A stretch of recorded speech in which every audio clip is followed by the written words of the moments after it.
ओम मूकं करोति वाचालं पंगुं लंघयते गिरिं यत्कृपातमहं वन्दे परमानन्दमाधवं कृष्णाय वासुदेवाय हरये परमात्मने प्रणताक्लेशनाशाय गोविंदाय नमो नमः। नमस्कार, स्वागत है आपका आचार्य वाणी में। मैं आचार्य डॉक्टर विक्रमादित्य आपके साथ हूँ। आज का विषय हमारा है मकर राशि, महत्वपूर्ण परिवर्तन की तरफ जाती हुई राशि। जो सबसे बड़ा कोई परिवर्तन किसी राशि में होने वाला है तो मकर राशि वालों की लाइफ में होने वाला है, और इस मार्च में ही उनका प्रभाव आपके समक्ष आने के योग बन सकते हैं। जितना त्रास इन मकर राशि वालों ने पिछले करीब करीब 2-2.5 सालों में, मैं कहूँगा 7.5 साल 7.5 ही निकली है, वो सहा होगा। उसका सब कुछ परिवर्तन का समय है, लेकिन उनका विश्वास अभी डगमगा रहा है। देखिए, आपकी राशि के दृष्टिकोण समझें कि इस मार्च के मध्यकाल में कितना परिवर्तन का योग बना। चतुर्ग्रही योग आपके पुरुषार्थ वाले भाव में बंद कर तैयार है। वहाँ पर सूर्य भी परिवर्तन करके जा रहे हैं, राहु महाराज वहाँ पहले से विद्यमान है, और साथ साथ शुक्र और बुध भी वहाँ विराजमान है। चतुर्ग्रही योग बन गया ये वाला। और साथ साथ सूर्य ने इन दोनों ग्रहों को अस्त करना है, जो शुक्र और जो विशेष तौर पर बुध है, और साथ साथ राहु ने सूर्य को भी ग्रहण लगा देना है। तो ये इस प्रकार का योग बनता दिखाई दे रहा है, और ये कहीं ना कहीं आपके पुरुषार्थ में ध्यान रखना, सब चीज़ें कर्म प्रधान विश्व रचिता का कर्म। ये चतुर्थ भाव, तृतीय भाव, जहाँ पे ये सारी बनी हुई है, पूरी यहाँ पर चौकड़ी बैठ गई है जाके ग्रहों की। ये कहीं ना कहीं पुरुषार्थ में आपके लिए बने बनाए काम में आगे बढ़ने, लास्ट स्टेप में कहीं ना कहीं कमी छोड़ रहे हो आप।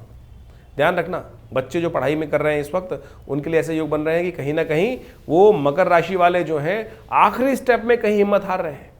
आखिरी स्टेप में हिम्मत मत हारना मकर राशि वालों। इस बात का ध्यान रखते हुए कार्य करोगे तो बहुत ज़रूर रहेगा आपकी राशि के दृष्टिकोण से। तो इस सूत्र को समझते हुए कार्य कर लें। तो आपकी राशि के दृष्टिकोण से कैसे योग बन रहे हैं वो आपको बताते हैं। सबसे पहले बात कर लेते हैं सिलसिलेवार तरीके से। तो मकर राशि वालों के लिए सबसे पहले हम बात कर लेते हैं 11 मार्च की। जी हाँ, 11 मार्च।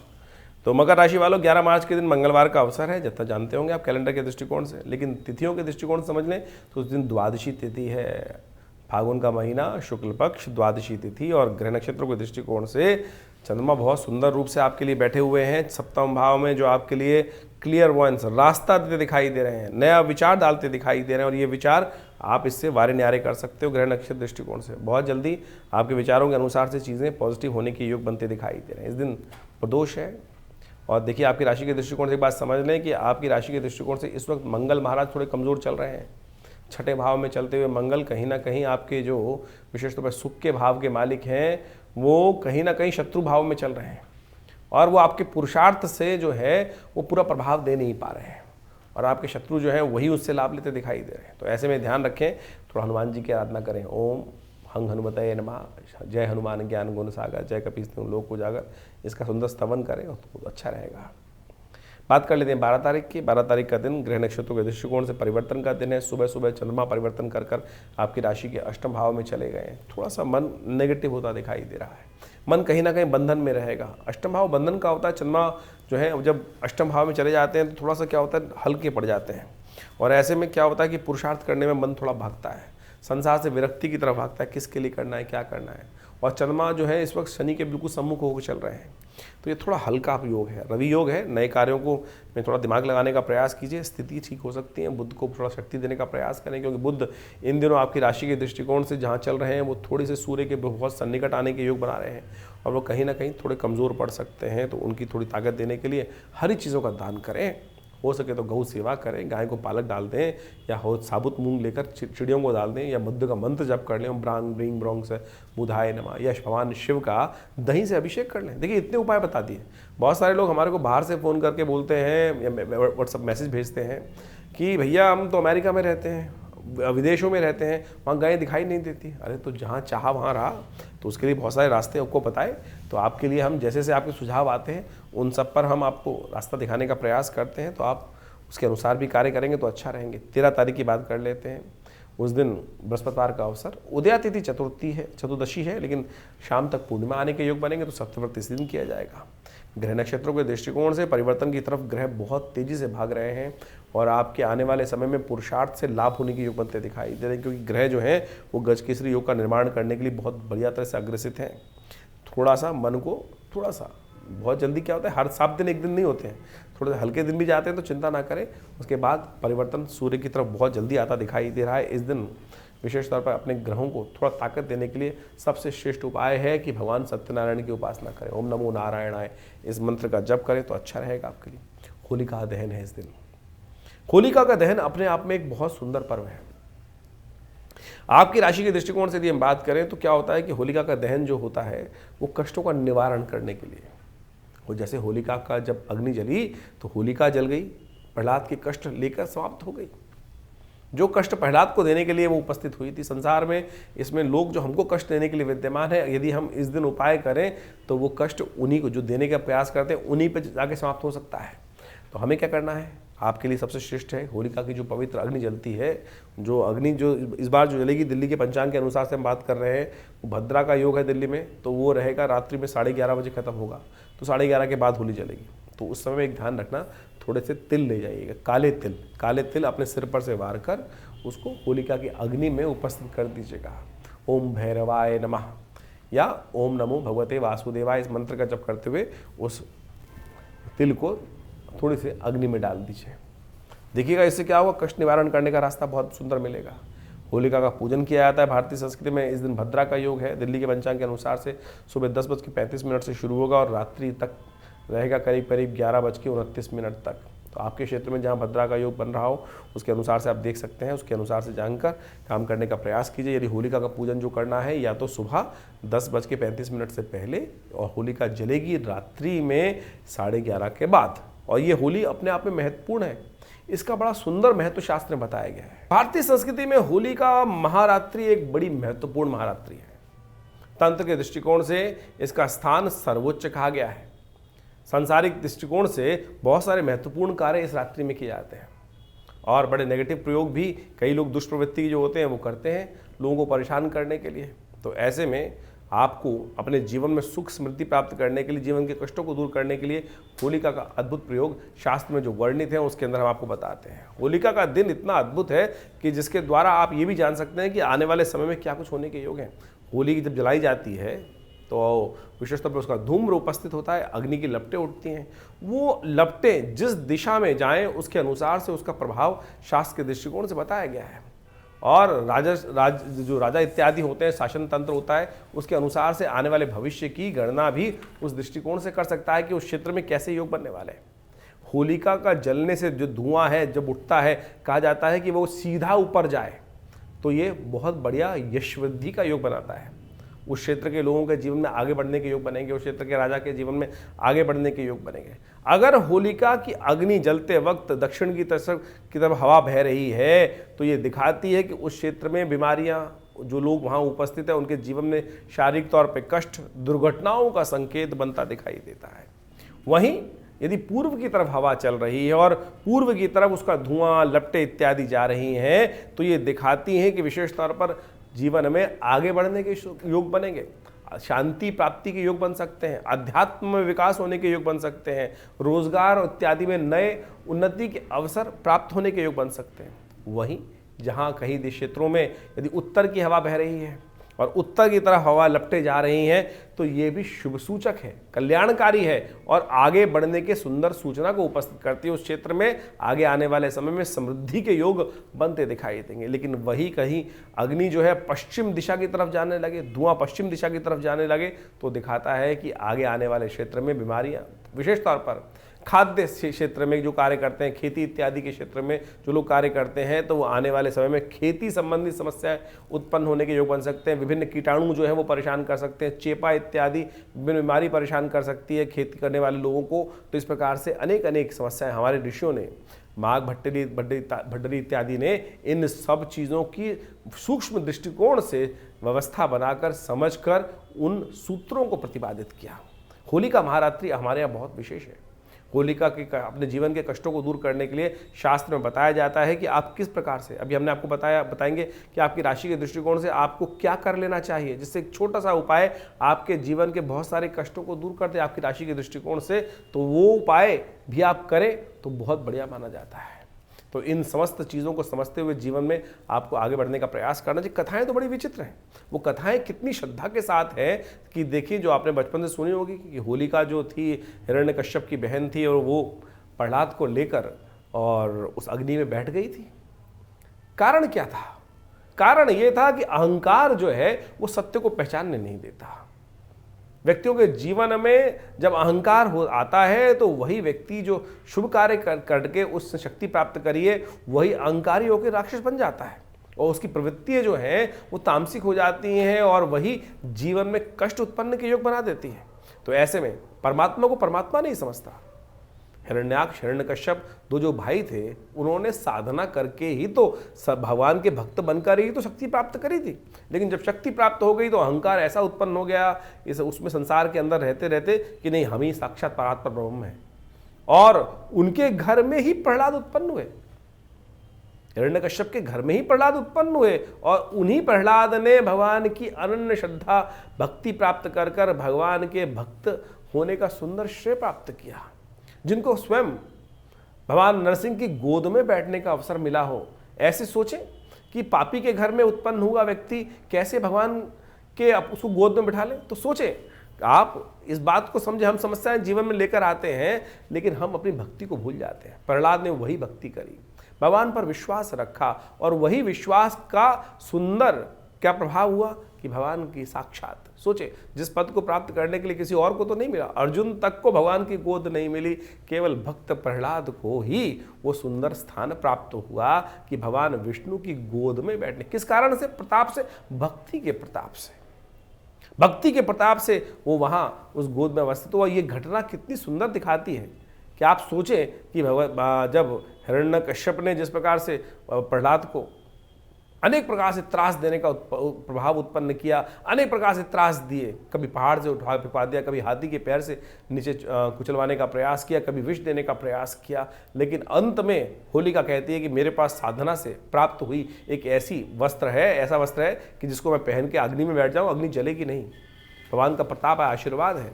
लेकिन सोचे, भगवान का आशीर्वाद, प्रहलाद को लेके बैठूंगी, प्रहलाद जल जाएगा, मैं नहीं जलूंगी। और जब बैठती है उस अग्नि के अंदर, उस आग के अंदर जाके स्वयं बैठ जाती हैं, तो भगवान का चमत्कार देखें कि वो जो साक्षात भगवान का अमृत उसको प्राप्त था, भगवान का आशीर्वाद प्राप्त था, ब्रह्मा जी का आशीर्वाद प्राप्त था कि जिसको चद्दर को ओढ़कर वो बैठी थी, जिस मंत्र को जप करती हुई बैठी थी, उसका प्रभाव उसके लिए नेगेटिव हो गया और प्रहलाद वहां जाकर बच गए। वो साक्षात दिखाता है। और अगले दिन जब प्रहलाद बच के निकले तो लोगों ने भस्म से होली खेली। वही वास्तविक होली है। आज सिंथेटिक रंगों का उपयोग करते हुए लोग अनेक प्रकार से वो उपयोग कर लेते हैं, कोई रंग ला रहा है, कोई कुछ और ला रहा है, किस प्रकार से, लेकिन वास्तविक होली वही है जो उस भस्म से खेली जाए। तो अगले दिन सुबह जाकर जहाँ होली जलाई जाती है वहाँ टीका अवश्य उस भस्म का लगाकर अपने माथे पर अवश्य लगाना चाहिए। कहा जाता है कैसी अलाएं बलाएं हो, भगवान की कृपा से उन सबको ठीक होने का योग बन जाता है। इस बात ध्यान रखिएगा, होली जलाने का जो मुहूर्त है वो करीब करीब रात्रि में, दिल्ली के पंचांग के अनुसार से करीब रात्रि में 11:30 के बजे के बाद ही बनेगा, क्योंकि करीब करीब 11:29 तक भद्रा विद्यमान रहेगी। तो इस बात का ध्यान रखना चाहिए कि 11:29 के बाद ही होली का जो भद्रा के अंतकाल होने के बाद ही होली जलाई जानी चाहिए। लेकिन आज तो होली जलाने का मतलब केवल अग्नि को जलाना ही हो जाता है, कैंप फायर के तौर में लोग उपस्थित कर देते हैं। ना ना ना, इस अग्नि के द्वारा ही आप बहुत सारे कष्टों को दूर कर सकते हैं। आपने अपनी राशि के अनुसार से जो उपाय आपको बताए जा रहे हैं उसके द्वारा आप कर ले।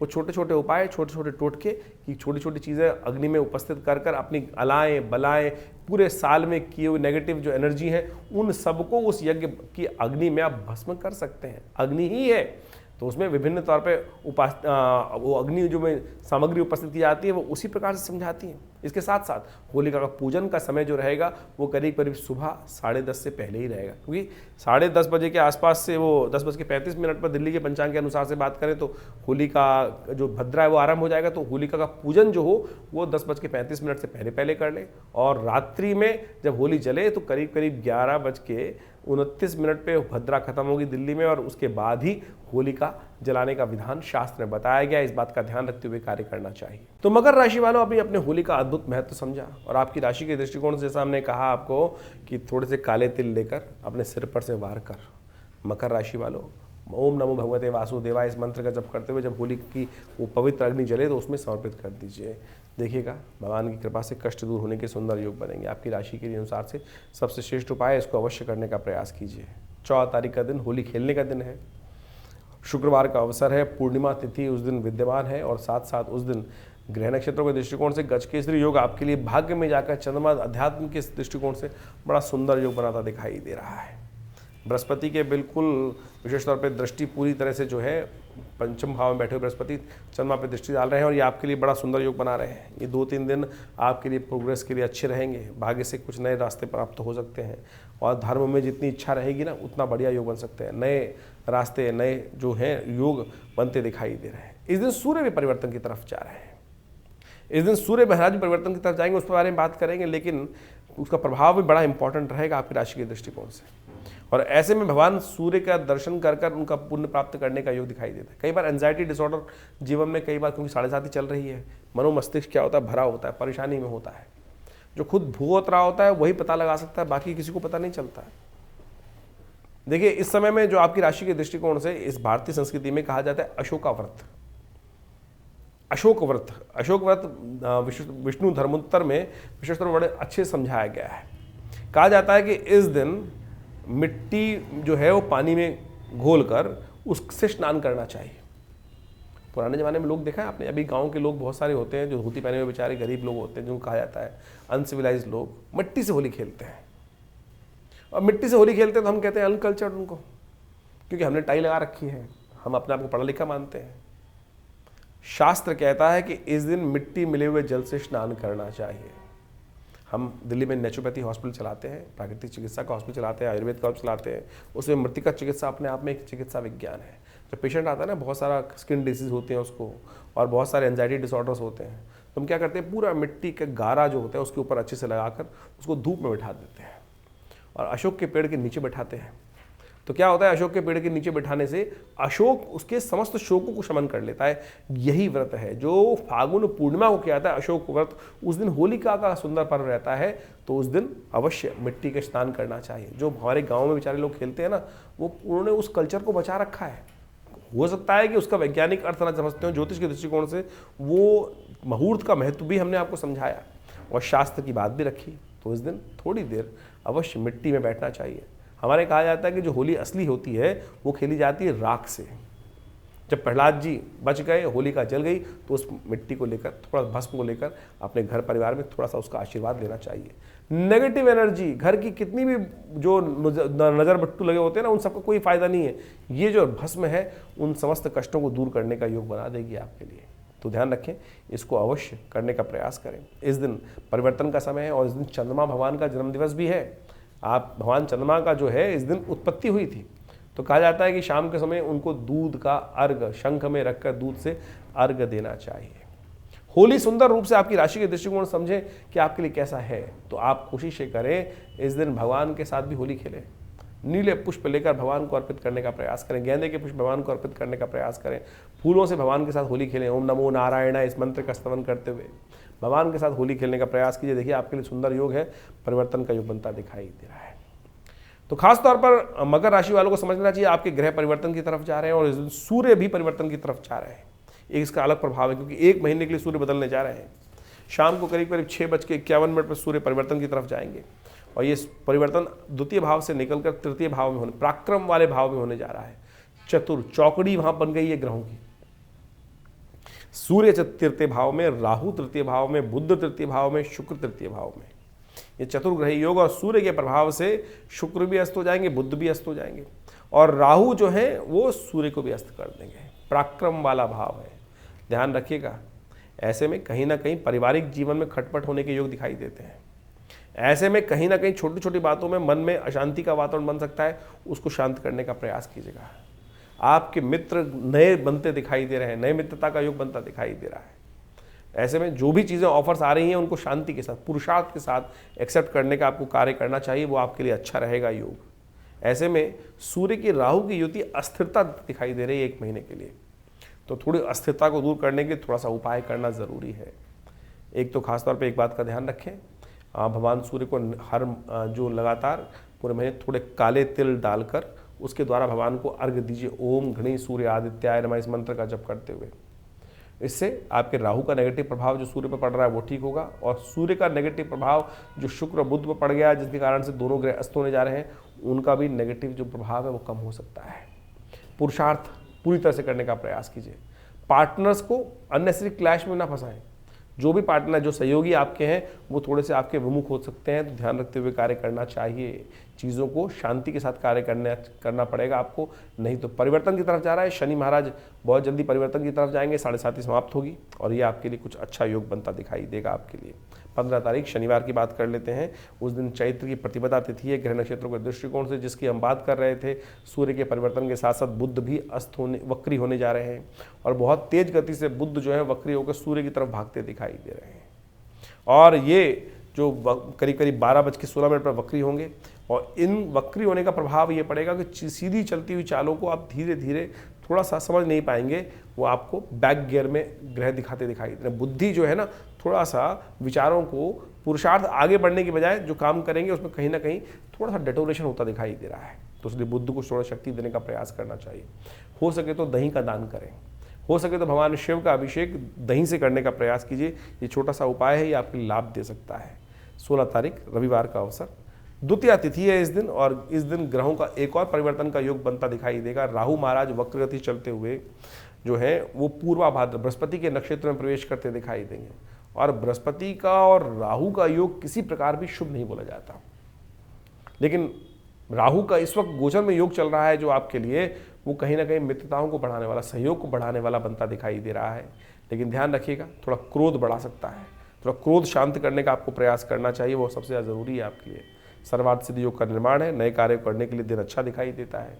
तो ऐसे में मित्रताओं को थोड़ा बढ़ाने का प्रयास करें, सोशल लेवल पे थोड़ा ज़्यादा कार्य करने का प्रयास करें, वो आपके लिए अच्छा रहेगा। नए दोस्तों से संपर्क साधने का प्रयास करो, नई दोस्ती बन सकती है। 17 तारीख बात कर लेते हैं सोमवार की। 17 तारीख सोमवार का दिन तृतीया तिथि है और इस दिन बुद्ध महाराज जो अभी अभी वक्री हुए थे, उस दिन वो अस्त होने जा रहे हैं। बुद्ध का अस्त होना कहीं ना कहीं आपके जीवन के दृष्टिकोण से जो रिसर्च, जो आप काम कर रहे थे, जो नया इनोवेशन आप ढूंढना चाहते थे, मनोमस्तिष्क में कुछ ना कुछ शोध चलता रहता है, वो कहीं ना कहीं रोक सकता है। जो नए विचार आ रहे थे उनमें कहीं ना कहीं रुकावट उत्पन्न करने का योग दे सकता है। इस वक्त सूर्य बुद्ध की स्थिति को आपको ताकत देनी बहुत ज़रूरी है। गणेश चतुर्थी व्रत भी है इस दिन, तो कोशिश करें गणेश जी का स्तवन करें। ओम बुद्धि के स्वामी गणेश जी माने जाते हैं और बुधवार के दिन बुद्ध के स्वामी भी कहीं ना कहीं गणेश जी हैं, तो ओम गणेश जी का स्तवन करें, ओम गंगणाधिपतये नमः इस मंत्र का जप करें। हो सके तो पीलो पुष्पों की माला उनको अर्पित करने का प्रयास करें। ध्यान रखिएगा भद्रा रहेगी इस दिन, जो सूर्योदय के साथ ही आरंभ होगी और करीब करीब रात्रि में 7:30 बजे तक विद्यमान रहेगी, तो नए कार्यों में हाथ डालने से बचना चाहिए। 18 तारीख मंगलवार का अवसर, चतुर्थी तिथि विद्यमान है। ग्रह नक्षत्रों के दृष्टिकोण से जो ग्रह परिवर्तन की तरफ गए हैं वो आपके लिए विशेष तौर पर आपकी मेहनत के अनुसार सफलता देने के योग बना रहे हैं। मेहनत में कोताही मत बरतना। इस वक्त जो 2 बुध अस्त हो गया है, शुक्र अस्त होने जा रहा है, कहीं ना कहीं विचारों में थोड़ी सी दृढ़ता दे रहा है और कहीं ना कहीं आप मेहनत से कम करते दिखाई दे रहे हैं। मेहनत से भागना मत, मेहनत के अनुसार से रिजल्ट आने के योग आपकी राशि में बनते दिखाई दे रहे हैं। थोड़ा मंगल का स्तवन करें, हनुमान जी का स्तवन करें, हनुमान चालीसा का पाठ करें, हनुमान जी को चोला चढ़ाएं, हनुमान जी को पीपल के पत्तों की माला अर्पित करें। जो भी उपाय हो सकता है वो करें, कल्याण होगा। परिवर्तन का समय आ रहा है। 19 तारीख की बात करें, गज केसरी योग बनकर निर्माण है। लाभ वाले स्थान में चंद्रमा बैठकर बृहस्पति से दृष्ट होकर बैठ गए हैं और ये आपके लिए सुंदर योग बन रहा है। बिल्कुल चंद्रमा जिस प्रकार से योग बना रहे हैं बृहस्पति के सम्मुख होकर, ये आपके लिए बड़ा अच्छा लाभकारी योग बनकर तैयार है। स्थितियों में परिवर्तन करने का योग है। शुक्र इस दिन अस्त होंगे और ध्यान रखिएगा थोड़ी सी आवश्यकता होगी हमें अपने सहयोगियों की। कई बार क्या होता है कि हमारा भाग्य काम नहीं कर रहा होता है, हमारे साथ आसपास के लोग के भाग्य भी काम करता है। ऐसे में हमारे सहयोगी जो हमारे साथ काम कर रहे हैं उनका सहयोग लेने की ज़रूरत है, उनको लात मारने की ज़रूरत नहीं है। नहीं तो आपका रूढ़ रवैया कहीं ना कहीं आपके सहयोगियों को थोड़ा परेशान कर सकता है। तो ध्यान रखते हुए कार्य करें। हो सके तो गौ सेवा करें, हो सके तो गाय को थोड़ा ज्वार इत्यादि, हरा चारा इत्यादि दिलवाने का प्रयास कीजिए। अपने सहयोग से कल्याण होगा। 20 तारीख की बात कर लेते हैं, बुध व बृहस्पतिवार का अवसर, षष्ठी तिथि विद्यमान है। आपके ग्रह नक्षत्रों के दृष्टिकोण से दिन अच्छा दिखाई देता है। रिजल्ट लाने का दिन अच्छा है, इसलिए मेहनत से भागिए मत, लाभ होगा। तो ज्योतिष की ग्रह गणना आपने समझी और दिन पर दिन किस प्रकार से ग्रहों का प्रभाव आपके जीवन में पड़ेगा वो हमने आपके समक्ष आपकी राशि के अनुसार से पूरा विवेचना उपस्थित करी और उसके अनुसार से आप उसका लाभ उठाने का प्रयास अवश्य कीजिए। लेकिन ये ओवरऑल जो ग्रहों की गणना है, वास्तविक तौर पर ये समझें कि ये ग्रहों की गणना जो है हर व्यक्ति पर अलग प्रभाव उत्पन्न करती है। ज्योतिष के दृष्टिकोण से यदि हम समझें कि आपकी जो राशि है वो एक विशेष तौर पर तो 2.5 दिन में एक बार बदलती है, लेकिन हर घंटे 2 घंटे में लग्न बदल जाती है। लेकिन ये ज्योतिष की विवेचना का अवसर है। ज्योतिष के दृष्टिकोण से हमें देखने पड़ता है कि कौन सी कुंडली ज़्यादा प्रभावी हो रही है, लग्न कुंडली, सूर्य कुंडली। ज्योतिष के दृष्टिकोण से केवल एक ही चार्ट नहीं है कि जिसको हम कहें कि भाई इसी के द्वारा सब कुछ निर्धारित हो जाता है। हजारों प्रकार के चार्ट बनते हैं। ये ज्योतिषी अपने अनुभव से वो व्यक्ति को देखकर बताता है कि आपकी जन्मपत्री के अनुसार से आपके कौन से लग्न, कौन से ग्रह, कौन से अनुसार किस प्रकार से योग बनाने वाले हैं। चाहे वो आत्मकारक ग्रह कौन सा है आपकी कुंडली में, अमात्य कारक ग्रह कौन सा है, कारकांश ग्रह किस प्रकार से कारक ग्रह कर रहा है, लग्न पद, उपपद। यानी ज्योतिष के अंदर माइन्यूटली अगर डिस्कस करने का हम प्रयास करें तो इतना ज़्यादा वृहद वर्णन ज्योतिष का शास्त्रों के अंतर से किया गया है। लेकिन हम जो जनरल तौर पर हम बात कर रहे होते हैं तो हमको केवल एक ही जन्मांगम चार्ट ही दिखता है, लेकिन उसके अनुसार से चंद्र कुंडली साइड में बनी होती है जिसको राशि के अनुसार से बनाया जाता है। और राशि के अनुसार से हम आपके समक्ष वार्तालाप उपस्थित करते हैं। तो आपकी लग्न कौन सी है, आपकी राशि कौन सी है, उसके अनुसार से यदि आप दोनों चीज़ों को समझते हुए कार्य करेंगे तो आपको बिल्कुल सही रूप समझ में आ जाएगा कि आपके जीवन में घटनाएं, कम से कम गोचर के दृष्टिकोण से तो आप समझ ही सकते हैं। गोचर का मतलब है आज की तारीख में ग्रह कहाँ किस प्रकार से चल रहे हैं, और वो हम उनको राशि के अनुसार से बांटकर, लग्न के अनुसार से बांटकर हम प्रत्यक्ष रूप से समझ सकते हैं कि गणनाएं किस प्रकार से जा रही हैं। फिर ये एक अलग विषय बन जाता है कि आपकी कुंडली में कौन से योग हैं, आपकी कुंडली में दशाएं किस प्रकार की हैं, आपकी कुंडली में जो ग्रहों की अवस्था है वो कितने ताकत में बैठी हैं या निस्तेज होकर बैठे हैं, जो ग्रह बैठे हुए हैं उनका प्रभाव कितना होगा। व्यक्ति अच्छा हट्टा कट्टा दिखाई दे रहा है, क्या वास्तविक तौर पे उसके अंदर वो ग्रह में ताकत है। आपका ग्रह उच्च का दिख रहा है लेकिन नवांश में जाकर कमज़ोर हो गया, शीर्णस्थ हो गया, या कुंडली में एक ताकत में ग्रह नहीं दिख रहा है लेकिन नवांश में जाकर षोडश वर्ग के अंदर जाकर अच्छे से ताकत में आ गया है, तो वो ग्रहों की स्थिति को पूरी तरह से बदल सकता है। फिर ग्रहों की स्थिति ये भी समझने की आवश्यकता है कि किस अवस्था में वो ग्रह हैं, आपकी जन्मपत्री में जो ग्रह है।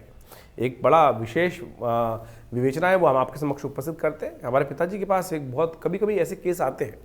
एक व्यक्ति आया जन्मपत्री दिखाने के लिए और जन्मपत्री देखने के बाद उसकी कुंडली में मृत्यु योग लिखा हुआ था, और वो आया भी उसी कारण से था कि किसी ज्योतिषी ने उसको बताया था कि तेरी कुंडली में मृत्यु योग है और इस दिन तेरी मृत्यु निश्चित है, हो जाएगी। जब वो पिताजी के पास जन्मपत्री दिखाने आया, हम लोग बहुत छोटे थे और हम लोगों ने उस वक्त देखा तो मृत्यु योग साफ साफ बना हुआ है। लेकिन पिताजी ने उसको एक बात विशेष तौर पर बताई कि तेरी मृत्यु होगी भी और तू जिंदा भी रहेगा। वो व्यक्ति बड़ा आश्चर्य में कहा कि महाराज आप क्या कह रहे हैं कि मृत्यु होगी भी, जिंदा रहेगा। तो पिताजी ने कहा कि देख, तेरी कुंडली के अंदर जो योग है वो विशेष तौर पर मृत्यु कारक योग तो है, लेकिन जो ग्रह है वो स्वप्नादि अवस्था में है।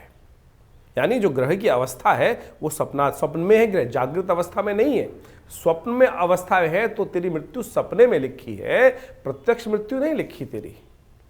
और कालांतर में वो समय घटा और जब सामने आया तो व्यक्ति जीवित रहा, मृत्यु हुई, लेकिन सपने में कभी देखते हैं। लेकिन आप सपने में यदि कोई अनुभव करते हैं, कभी किसी का एक्सीडेंट होता हो सपने में देखता है, या कोई राज्याभिषेक होता देखता है, तो सब सोचे कि मनोभाव उसी प्रकार का होता है कि उतनी प्रसन्नता प्राप्त हो रही होती है कि ये गाड़ी में घूम रहा हूँ, ये कुछ हो रहा है, चोट लगती है तो वैसे ही लगता है कि यार लग गई। तो वो स्थिति समझे, यानी वो ग्रहों की अवस्था किस प्रकार से है। यानी ज्योतिष विज्ञान ने एक एक चीज़ को बड़े सुंदर रूप से अनुसंधान करके समझ के उन विवेचनाओं को उपस्थित किया है। लेकिन आज बहुत सारे लोग ज्योतिष के दृष्टिकोण से ज्योतिष में विवेचना करते हैं। 1 महीने का कोर्स, 2 महीने का कोर्स, न्यूमरोलॉजी का कोर्स, और न्यूमरोलॉजी से ही लोगों के केवल नंबर को देख के ही बहुत सारी चीज़ें बताने का प्रयास करते हैं। बिल्कुल, देखिए विज्ञान का भाग है ज्योतिष के अंतर्गत, लेकिन वो छोटे छोटे भाग हैं। लेकिन उससे ही लोगों को मतिभ्रम उत्पन्न करने के बहुत सारे लोग प्रयास करते हैं। तो ये इसको अच्छे से समझें। ज्योतिष विज्ञान वो विज्ञान है जो प्रत्यक्ष रूप से चमत्कार दिखा सकता है। हजारों लोगों के जीवन में उस चमत्कार को लोगों ने अनुभव किया है। बड़े बड़े विरले उद्भट प्रकार के विद्वान लोगों के जीवन में कभी ना कभी टकराए होंगे। तो इसलिए ज्योतिष का विज्ञान को अच्छे से समझते हुए कार्य करने का प्रयास करें। ये हमने जो विवेचना ग्रहों की गणना आपके समक्ष उपस्थित करी, तो ये इस प्रकार से है कि आप उसके चीज़ों को समझकर, अभी जो ग्रहों की स्थिति चल रही है इस वक्त ओवरऑल, तो आपने डेट वाइज तो समझा, लेकिन जो ये मार्च का मध्यकाल है ये बहुत विशेष रख रहा है संबंध। सूर्य परिवर्तन की तरफ जाएंगे, कई उत्सव आएंगे, होलाष्टक चल ही रहे हैं, होली भी आने वाली है, उसके बाद संवत परिवर्तन का योग बनने वाला है। शनि महाराज सबसे महत्वपूर्ण है जो परिवर्तन की तरफ जा रहे हैं, और ये सारे के सारे परिवर्तन बड़े विशेष प्रभाव उत्पन्न करने वाले होंगे। इन सब ग्रहों की गणना के अनुसार से, क्योंकि इस वक्त जैसे सूर्य मीन राशि में प्रवेश करने के योग बना रहे हैं, इसके साथ साथ शुक्र अस्त होने जा रहे हैं और साथ साथ वक्री भाव में भी ग्रहों की स्थिति बनेगी, बुध वक्री होने जा रहे हैं और साथ साथ हम देखें कि राहु महाराज भी अपने ग्रह को परिवर्तन करने के जा रहे हैं, बुध अस्त होने के योग बना रहे हैं और साथ साथ इन सब परिवर्तनों का प्रभाव बड़ा महत्वपूर्ण पड़ता है। इन सबको अच्छे से समझने की आवश्यकता है और ऐसे में यदि हम देखें कि शनि के परिवर्तन से पहले पहले बुध भी अस्त होने जा रहे हैं तो ये कहीं ना कहीं वातावरण के लिए थोड़ा सा कष्टकारी योग बना सकता है, भूस्खलन के योग बन सकते हैं, कहीं ना कहीं प्राकृतिक आपदाओं के योग बनते दिखाई देंगे इन सब ग्रहों के परिवर्तन के साथ साथ। और बुध अस्त होने के कारण से कई राशि विशेष में कई सारी समस्याएं उत्पन्न करने के योग बना सकते हैं। चीज़ों को बुध जो है वैसे ही कम से क्षीणस्थ अवस्था में चल रहे हैं और अस्त हो जाएंगे तो कहीं ना कहीं सही ज्ञान में सही समय पर सही रास्ते को अपनाने में कहीं ना कहीं दिक्कत आ सकती है। तो जो जो उपाय आपको बताए हैं उनको सही से करने का प्रयास करें और इसके साथ साथ अपनी मूल जन्मपत्री को अवश्य समझाकर अच्छे योग्य ज्योतिषियों को दिखाकर उनसे विवेचना समय समय पर करती रहने चाहिए, जिससे क्या होता है कि हमें काल को, समय को, हमें विशेष तौर पर समय को समझने में सहायता मिल जाती है और समय को समझ जाते हैं तो आने वाले भविष्य को देखकर, बहुत सारी चीज़ों को समझकर, पूर्वाभास लेकर हम उन जीवन के कष्टों को दूर कर सकते हैं, आने वाले सुख को आनंद के साथ प्राप्त कर सकते हैं। तो इन सब चीज़ों को समय समय पर समझते रहेंगे तो अच्छा रहेगा और तथाकथित तौर पे हम आपके साथ तो वो लगातार जुड़े ही रहते हैं। आपके साथ प्रश्नों के समाधान भी व्हाट्सएप के माध्यम से आप जुड़ सकते हैं और अब तो हमने एक विशेष व्यवस्था बनाई है कि आश्रम पर हर पहले रविवार को एक विशेष तौर पर सेशन रखते हैं कि जिसके अंदर लोग आकर प्रत्यक्ष मिलना चाहते हैं तो मिल सकते हैं।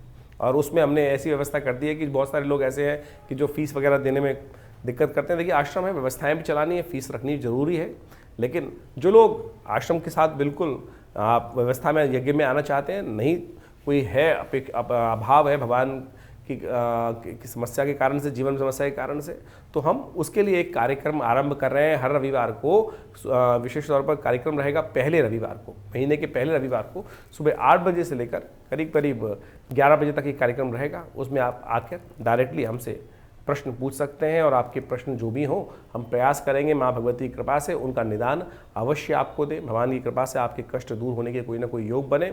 और हमारा संस्थान दिल्ली में विवेकानंद योगाश्रम है, आप वहाँ पर आकर स्वयं मिल सकते हैं। हाँ, फ़ोन पे बहुत सारे लोग बात करना चाहते हैं। देखिए फ़ोन पे तो बात करनी इतने सारे लोगों से बड़ी मुश्किल होती है। बहुत सारे टीवी चैनल्स वगैरह पे लगातार बहुत सारे कार्यक्रम और जुड़े रहते हैं तो इतनी ज़्यादा फ़ोन पे बात नहीं हो पाती है। तो आप कोशिश ये करें स्वयं हर रविवार को विवेकानंद योगाश्रम दिल्ली जमुना पार लक्ष्मी नगर क्षेत्र में, ये बहुत बड़ा पुराना आश्रम है और हमारे पिता आचार्य श्री केशव देव जी के द्वारा स्थापित किया गया ये शोध संस्थान। यहाँ नित्य प्रति 8 घंटे करीब यज्ञ होता है। आप उसमें आए, आप देखिएगा। अब माँ भगवती के पास से बहुत सारे कष्ट दूर होने के योग बनेंगे। माँ भगवती का सुंदर शिव विग्रह जो मुल्तान से 1947 में आया वो भी यहाँ प्रतिष्ठित है। यज्ञ में भी भाग ले सकते हैं। भंडारे की सुंदर व्यवस्था रहती है, गौशाला है, सबके आप लाभ लें। आपके जीवन में कल्याण होगा, परिवर्तन का योग बनेगा। माँ भगवती कृपा से कष्ट दूर होंगे। धन्यवाद।